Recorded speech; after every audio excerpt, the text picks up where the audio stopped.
நெஞ்சம் என்னும் கூடு அதில் நெருப்பு வைத்ததாறு,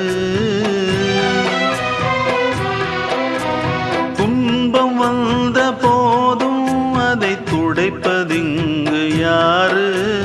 கலங்கும் போது சேரு, அது தெளியும் போது நீரு.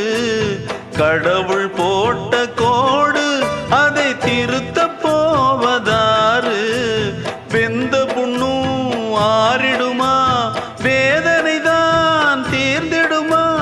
விண்ணுக்கும் மண்ணுக்கும் சம்பந்தம் உண்டுன்னு சொன்னது யாரு? அது மன்னவன் பேரு. அந்த வானத்தை போல மனம் படைச்ச மன்னவனே, பனி துளிய போல குணம் படைச்ச தென்னவனே.